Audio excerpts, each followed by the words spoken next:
दोस्तों आज इस वीडियो में हम दो मेथड्स देखेंगे जिससे हम घर बैठे इनकम कमा सकते हैं और ये इनकम नॉर्मल जॉब से कहीं ज्यादा हो सकती है। इससे पहले कि मैं आपको वो दो मेथड्स बताऊं, हम ये देख लेते हैं कि बहुत से लोग बोलते हैं कि यार ऑनलाइन इनकम कमाना बहुत आसान है, और ये एक्चुअल में है भी, लेकिन आसान शब्द का मतलब बहुत लोग गलत ले लेते हैं। कई लोगों के लिए आसान का ये मतलब होता है कि काम इतना आसान होगा कि लैपटॉप में हम 3 या 4 बटन ही दबाएंगे और पैसे बरसने लग जाएंगे। तो ऐसा तो बिल्कुल भी नहीं है। ये आसान का मतलब बस इतना है कि अगर हम उतनी मेहनत करते हैं जितने की हम किसी क्लास में पासिंग मार्क्स लाने के लिए करते हैं, तो हम एक जॉब से कहीं ज्यादा इनकम जनरेट कर सकते हैं। इसीलिए मेहनत उतनी ही है लेकिन रिवॉर्ड ज्यादा है। तो सबसे पहला इनकम जनरेटिंग सोर्स आता है ब्लॉगिंग। अब ब्लॉगिंग सुन के मैक्सिमम लोगों के मन में ये सवाल आता है, यार ब्लॉगिंग तो सुना हुआ है, कोई नया सीक्रेट मेथड चाहिए, या फिर ब्लॉगिंग से हम कितने पैसे कमा सकते हैं। तो इसके लिए हम एक केस स्टडी देखते हैं।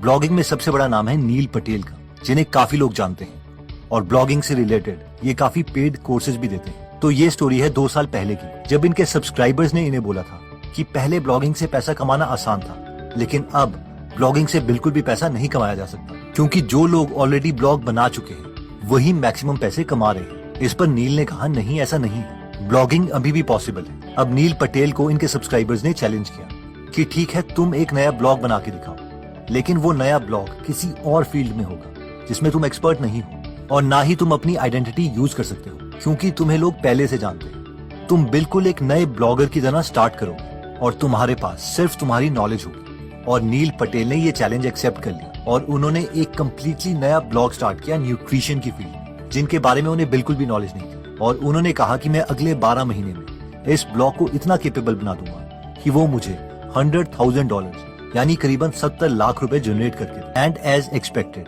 वो इस चैलेंज में कामयाब हो गए। इससे पहले कि हम बात करें कि नील पटेल ने ऐसी कौन सी स्ट्रेटेजी अप्लाई की थी, हमें ये जानना पड़ेगा कि इसके लिए उन्होंने 12 महीने दिए थे, और क्या हम रेडी हैं इतना टाइम देने के लिए। मैक्सिमम लोगों की ये प्रॉब्लम है कि वो सोचते हैं यार ये तो बहुत ज्यादा टाइम है, लेकिन हमें ये सोचना है कि 12 महीने में ऐसा कौन सा एग्जाम हम क्लियर कर देंगे जो हमें इतनी इनकम जनरेट करके दे। तो इसके लिए भी हमें मेहनत तो करनी पड़ेगी, एटलीस्ट इतनी जितनी हम एक नॉर्मल क्लास में पढ़ने के लिए करते हैं। एनीवेज, ये ब्लॉग क्रिएट करने के लिए नील पटेल ने एक स्ट्रेटेजी अपनाई, जिसमें स्टेप नंबर 1 में नील ने सोचा कि जो पुराने डोमेन्स होते हैं वो एसईओ के लिए अच्छे होते हैं और उन्हें गूगल अपने सर्च इंजन में जल्दी रैंक करता है। इसलिए उन्होंने डिसाइड किया कि वो एक पुराना डोमेन नेम खरीदेंगे, एक ऐसे आदमी से जो अपनी वेबसाइट को काफी टाइम से अपडेट ना कर रहा हो और जिसके डोमेन नेम में ही न्यूट्रिशन शब्द हो। इसके लिए उन्होंने एक पुराना डोमेन नेम खरीदा जिसका नाम था nutritionalresources.com।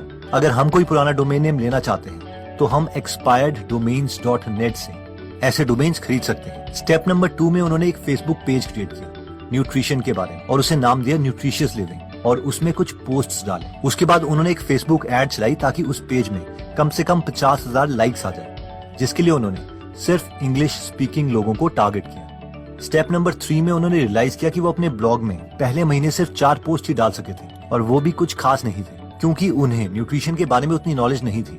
अब क्योंकि नील खुद एक डिजिटल मार्केटर है, इसलिए उन्हें पता था कि उन्हें बहुत अच्छा कंटेंट क्रिएट करना पड़ेगा, लंबे आर्टिकल्स डालने पड़ेंगे और हर हफ्ते ज्यादा से ज्यादा आर्टिकल्स देने पड़ेंगे, यानी क्वालिटी और क्वांटिटी दोनों। वो जानते थे कि वो खुद तो ऐसा नहीं कर सकते, इसलिए उन्होंने अपने फ्रेंड माइक से कहा कि वो हर हफ्ते 5 न्यूट्रिशन से रिलेटेड उन्हें ब्लॉग पोस्ट लिख के दें। क्योंकि माइक खुद एक न्यूट्रिशन एक्सपर्ट थे, तो उन्हें पता था कि वो क्वालिटी कंटेंट जनरेट करेंगे। स्टेप नंबर 4 में उन्होंने ahref.com वेबसाइट यूज करी, ये देखने के लिए कि जो बाकी न्यूट्रिशन वेबसाइट्स हैं, यानी जो उनके कॉम्पिटिटर्स की वेबसाइट्स हैं, उनके साथ बाकी कौन सी वेबसाइट्स लिंक है। जिन लोगों को बैकलिंक के कॉन्सेप्ट के बारे में नहीं पता तो मैं बता देता हूँ कि गूगल अपने सर्च इंजन में उन वेबसाइट्स को टॉप दिखाना ज्यादा प्रेफर करता है जिनके बैकलिंक्स अच्छे होते हैं। मान लीजिए कि 2 वेबसाइट्स हैं, वेबसाइट ए और वेबसाइट बी। अब अगर वेबसाइट ए का लिंक दूसरी वेबसाइट में भी है, फॉर एग्जांपल वेबसाइट सी में एक आर्टिकल है जिसमें वेबसाइट ए के बारे में मेंशन किया हुआ है, लेकिन वेबसाइट बी का लिंक किसी भी वेबसाइट में नहीं है, तो गूगल वेबसाइट ए को वेबसाइट बी के ऊपर दिखाएगा, क्योंकि उसे लगेगा कि अगर बाकी वेबसाइट्स ने वेबसाइट ए को मेंशन किया हुआ है तो पक्का वेबसाइट ए एक यूजफुल वेबसाइट होगी। तो नील पटेल ने ahref.com को यूज करके ये पता लगाया कि उनके कॉम्पिटिटर्स की वेबसाइट का लिंक किस किस वेबसाइट में दिया गया है, और फिर नील ने उन सबको मेल किया कि वो उनकी वेबसाइट का लिंक भी अपनी वेबसाइट में मेंशन करें, जिसके लिए वो उन्हें फ्री आर्टिकल्स लिख के दे सकते हैं। स्टेप 5 में उन्हें पता चला कि जो उन्होंने डोमेन नेम लिया था nutritionalresource.com, वो गूगल की नजरों में बहुत स्पैमी था, क्योंकि उसका पिछला ओनर उसके लिंक्स बस हर किसी वेबसाइट में डालता रहता था बिना कोई रियल वैल्यू जनरेट किए। इसलिए इतनी मेहनत करने के बावजूद उनकी वेबसाइट को गूगल प्रमोट नहीं कर रहा था। इसलिए नील ने दोबारा से एक नया डोमेन लिया nutritionsecrets.com। स्टेप 6, उनकी वेबसाइट में काफी लोग आने लगे थे, लेकिन उनका एक ब्लॉग पोस्ट था जिसका नाम था What happens to your body when you quit sugar। ये वायरल हो गया। इसके बाद नील पटेल ने buzzsumo.com वेबसाइट यूज करी और ये देखा उनका ही आर्टिकल कौन कौन लोग शेयर कर रहे हैं, और इन सब लोगों को नील ने मेल करी और अपने ब्लॉग के नए आर्टिकल्स के बारे में इंट्रोड्यूस किया। ये एक विन विन सिचुएशन थी, उन ऑडियंस के लिए भी जिन्हें नए आर्टिकल्स पढ़ने को मिल सकते थे, और नील के लिए भी, क्योंकि उनकी वेबसाइट में नए लोग आ रहे थे, ज्यादा ट्रैफिक आ रहा था। बस sumo.com की वेबसाइट में उन्होंने ये भी नोटिस किया कि लोग बेली फैट को रिड्यूस करने के लिए कई आर्टिकल्स शेयर कर रहे थे। इसलिए उन्होंने अपने दोस्त माइक को ऐसे आर्टिकल्स लिखने के लिए एनकरेज किया। स्टेप नंबर 7, अब हर महीने नील के ब्लॉग में करीबन 60,000 के करीब लोग आ रहे थे, तो नील ने सोचा कि अब वेबसाइट को मोनेटाइज करना चाहिए। इसीलिए उन्होंने न्यूट्रिशन के बारे में एक ई बुक बनवाई और साथ में एक फिश ऑयल बॉटल बेचने का सोचा, जिसके लिए उन्होंने व्हाइट लेबलिंग कॉन्सेप्ट यूज किया, यानी प्रोडक्ट कहीं से भी लो और उस पे अपना लेबल लगा के बेच दो। इसे उन्होंने अमेज़न पर लिस्ट कर दिया और उसके बाद जो वेबसाइट विजिटर के ईमेल आईडीज उन्होंने कलेक्ट किए थे, उन सबको मेल करना स्टार्ट किया कि वो ये फिश ऑयल डिस्काउंटेड प्राइस पर ले सकते हैं अगर वो प्रॉमिस करें कि वो अमेज़न पर एक अच्छा रिव्यू देंगे। स्टेप नंबर 8, इससे उन्होंने अपने पहले महीने करीबन $18,000 जनरेट किए, यानी करीबन 1.5 लाख रुपए। उनके फ्रेंड माइक ने अच्छे आर्टिकल्स लिखना कंटिन्यू रखा।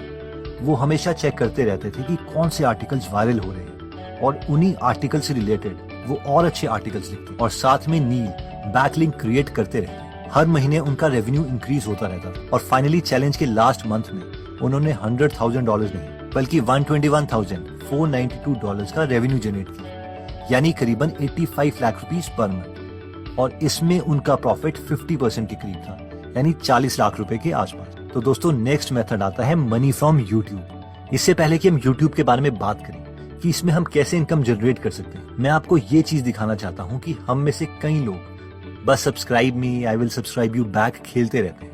यार आप एक बात बताओ, अगर मैं आपके यूट्यूब चैनल में सब्सक्राइब कर भी लूं तो भी आपको क्या फायदा हो? आप ऐसी कौन सी गेम खेल लोगे जिसकी वजह से मैं आपका कंटेंट देख लूंगा? अगर आप जेन्युइनली चाहते हो कि आपका कंटेंट कोई देखे, तो जेन्युइनली आपको अपने कंटेंट पर काम करना पड़ेगा। पता नहीं कौन से ऑनलाइन गुरु से आप लोग एडवाइस लेते हो, लेकिन यूट्यूब एल्गोरिथम इतना स्मार्ट हो चुका है कि जब तक आप ऑडियंस को एक्चुअल में एंगेज नहीं कर सकते, तब तक आप कभी यूट्यूब में सक्सेसफुल नहीं हो सकते।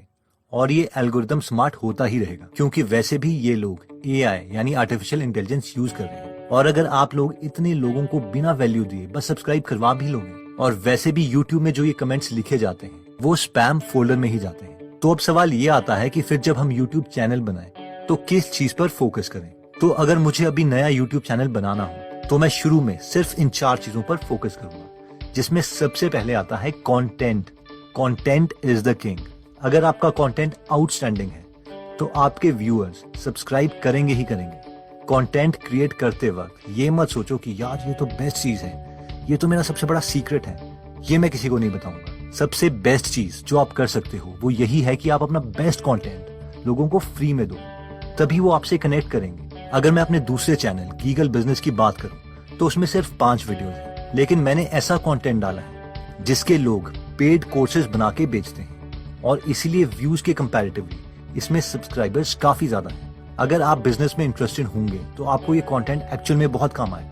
अब ऐसा नहीं है कि जब तक हमें बहुत ज्यादा नॉलेज नहीं हो जाती तब तक हम कोई यूट्यूब चैनल स्टार्ट ही नहीं कर सकते। ऐसे तो हम कुछ कर ही नहीं पाएंगे।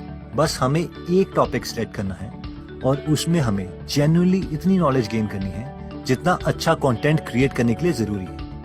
नेक्स्ट चीज पर जिसमें हमें फोकस करना है वो है टाइटल। देखिए, जब हम कंटेंट क्रिएट कर रहे हैं तो हम लोगों को सर्व करना चाहते हैं, उनके लिए वैल्यू क्रिएट करना चाहते हैं, इसलिए कंटेंट उसी टॉपिक पर बनना चाहिए जिसमें उनको प्रॉब्लम है। फॉर एग्जाम्पल, अगर हम नील पटेल के ब्लॉग की बात करें तो उन्होंने देखा था कि लोग अपने बेली फैट को कम करने के लिए आर्टिकल ज्यादा पढ़ना पसंद करें, इसीलिए उन्होंने अपने फ्रेंड को बोला था कि इसी टॉपिक पर ऐसा कंटेंट क्रिएट करें। जिससे उनके व्यूअर्स को भी फायदा हो। और एक्चुअल में हुआ भी, और यही एक विन विन सिचुएशन थी। जब आप लोगों को हेल्प करते हैं, उसके बाद ही यूजर्स आप पर ट्रस्ट करते हैं और वो आपसे ही सामान खरीदेंगे, क्योंकि वैसे भी उन्हें कहीं ना कहीं से सामान खरीदना ही है। और क्योंकि वो आप पे ट्रस्ट करते हैं, तो वो चाहेंगे कि आपको भी फायदा हो। और अब इसका मतलब ये नहीं है कि आप अपने यूजर्स को घटिया सामान खरीदवा दो। अच्छा प्रोडक्ट क्रिएट करें ताकि खुद को भी अच्छा लगे और आपके यूजर्स का ट्रस्ट भी बना रहे। नेक्स्ट आता है थंबनेल। थंबनेल बनाना एक आर्ट है, शायद जिसमें मैं भी उतना अच्छा नहीं हुआ, लेकिन फिर भी thumbnail is not about looks. Thumbnail में क्यूरियोसिटी होनी चाहिए, मिस्ट्री, यानी कोई ऐसी चीज जिससे यूजर्स के मन में सवाल आए पर उसका आंसर उन्हें थंबनेल से पता ना चले, और तभी वो क्लिक करेंगे। लेकिन अगर आपने सिर्फ थंबनेल पर ही काम किया होगा और अंदर कंटेंट बकवास होगा, तो यूजर आपकी वीडियोस को छोड़ के चले जाएंगे और यूट्यूब इस डेटा को सेव कर लेगा कि यूजर आपकी वीडियो में क्लिक तो करता है पर रहता नहीं है, और अगली बार यूट्यूब यूजर्स को आपकी वीडियो रेकमेंड नहीं करेगा। नेक्स्ट आता है शेयर। अगर हमने बेस्ट कंटेंट क्रिएट कर दिया है और एक अट्रैक्टिव टाइटल और थंबनेल भी बना दिया है, तो अब हमें इस कंटेंट को शेयर करना पड़ेगा। हम स्टार्ट कर सकते हैं अपने फ्रेंड्स और फैमिली मेंबर्स के साथ जिन्हें ये कंटेंट अच्छा लगे, और अगर वो इस टॉपिक में इंटरेस्टेड है जिसमें हमने कंटेंट बनाया है, तो वो इस कंटेंट को आगे भी शेयर करेंगे। हम एडवर्टाइजमेंट में भी थोड़े पैसे इन्वेस्ट कर सकते हैं ताकि वीडियोस को थोड़ा बूस्ट मिले, लेकिन हमें सिर्फ उन्हीं वीडियोस को एडवर्टाइज करना है जो ऑलरेडी सक्सेसफुल हैं, जिन्हें लोग पसंद कर रहे हैं। अगर हम उन वीडियोस को बूस्ट करते हैं जिन्हें लोग पसंद नहीं कर रहे हैं, तो इससे आपका एवरेज टाइम वॉच्ड पर वीडियो ये कम हो जाएगा। और एडवर्टाइजमेंट तभी स्टार्ट करें जब कम से कम हम 10 वीडियोस पोस्ट कर चुके हों। तो दोस्तों, इस वीडियो में हमने ऑनलाइन पैसे कमाने के 2 मेथड्स देखे, जिसमें सबसे पहला मेथड था ब्लॉगिंग। ब्लॉगिंग में हमने नील पटेल की केस स्टडी देखी। ब्लॉगिंग में अपॉर्चुनिटी तो बहुत है, लेकिन हमें टाइम स्पेंड करने के लिए भी रेडी रहना चाहिए। लेकिन अगर हम कंटिन्यूटी मेंटेन करते हैं, तो एक नॉर्मल जॉब से कहीं ज्यादा इनकम जनरेट कर सकते हैं। नेक्स्ट मेथड हमने देखा था मनी फ्रॉम यूट्यूब। इसमें हमने देखा था कि सबसे इंपॉर्टेंट पार्ट है कंटेंट,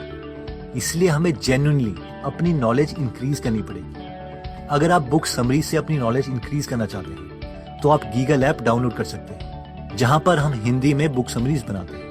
और अगर आपको फ्री समरीज की क्वालिटी अच्छी लगती है, तो आप प्रीमियम मेंबरशिप भी ले सकते हैं। और लॉकडाउन पीरियड में, यानी आज 3 मई 2020 तक, हम फर्स्ट 100 यूजर्स को 100 रुपीज का डिस्काउंट दे रहे हैं, जिसके लिए आप सेव 100 प्रोमो कोड यूज कर सकते हैं। अगर अभी आप अपने ऊपर इन्वेस्टमेंट नहीं करना चाहते, तो भी आप इस एप्लीकेशन में फ्री में समरीज सुन सकते हैं। अभी भी इस एप्लीकेशन में 150 से ज्यादा फ्री समरीज अवेलेबल है, और हर हफ्ते हम फ्री समरीज ऐड करते रहते हैं। यूट्यूब में कंटेंट के बाद हमने देखा था टाइटल, यानी ज्यादा प्रेफर करें कि उन वीडियोस में कंटेंट क्रिएट करें जिसमें लोग इंटरेस्टेड हैं, ना कि हम खुद।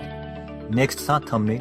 अगर आपका थंबनेल आपके व्यूअर्स के माइंड में क्यूरियोसिटी जगा सकता है जिसे वो देखना चाहते हैं, तो नए व्यूअर्स आपकी वीडियो पर क्लिक जरूर करेंगे, और पुराने व्यूअर्स तब क्लिक करेंगे जब आपने उन्हें हमेशा अच्छा कंटेंट दिया है। फाइनली था शेयर। अपने फ्रेंड्स और फैमिली मेंबर्स जो उस टॉपिक में इंटरेस्टेड हैं, हम उनके साथ अपनी वीडियो क्रिएशन शेयर कर सकते हैं। अगर आप हमारी वीडियोस मिस नहीं करना चाहते, तो हमारा पेज लाइक करने के बाद 3 डॉट्स के बटन को प्रेस करके फॉलो के बटन को सिलेक्ट कीजिए, और फाइनली सी फर्स्ट के ऑप्शन को सिलेक्ट कर लीजिए। इससे आपको हमारी हर पोस्ट मिलती रहेगी।